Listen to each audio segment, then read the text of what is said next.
ഇന്ന് വിഷു റെസിപ്പിയിലെ മൂന്നാമത്തെ വിഭവമായ പച്ചടി ഉണ്ടാക്കാം. അതുണ്ടാക്കുന്ന ഈ കിവി വെച്ചാണ്. ഇതൊന്ന് കഴുകിയൊന്ന് തൊലിയൊക്കെ കളഞ്ഞ് അരിഞ്ഞെടുക്കാം. ഇത് ഈ കിവി ഇങ്ങനെ അരിഞ്ഞെടുത്തു അതിലേക്ക് ഇടാം. ഇത് 2 പച്ചമുളകും 10 ചെറിയ ഉള്ളി ചെറുതായിട്ട് അരിഞ്ഞത് അത് ഇടാം. കുറച്ച് ഉപ്പ്, ഒരു 1/2 ടീസ്പൂൺ ഉപ്പ്, കുറച്ച് കറിവേപ്പില, വെള്ളം, ഒരു 3/4 ഗ്ലാസ് വെള്ളം. ഇനി ഇതൊന്ന് വേകട്ടെ.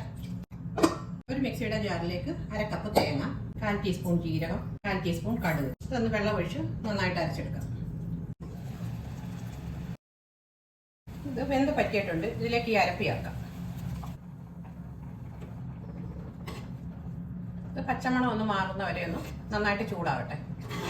അത് കഴിഞ്ഞ് ഓഫാക്കാം. ഇനി ഇത് ഓഫാക്കാം. ഇനി ഇത് ചൂട് നന്നായിട്ടൊന്ന് കുറഞ്ഞിട്ട് തൈര് ചേർക്കാം, അല്ലെങ്കിൽ പിരിഞ്ഞു പോകും. കടുക് വറക്കാം. വെളിച്ചെണ്ണ, 1/4 ടീസ്പൂണിൻ്റെ പകുതി കടുക്, കറിവേപ്പില, ഉണക്കമുളക്. ഓഫാക്കാം. ഇപ്പം തണുത്തിട്ടുണ്ട്. ഇതിലേക്ക് തൈരിടാം. 1 കപ്പ് തൈര്, ഉപ്പിടാം, കടുക് വറുത്തോടെ ചേർക്കാം. 10 മിനിറ്റ് ഒന്ന് അടച്ചു വെക്കാം.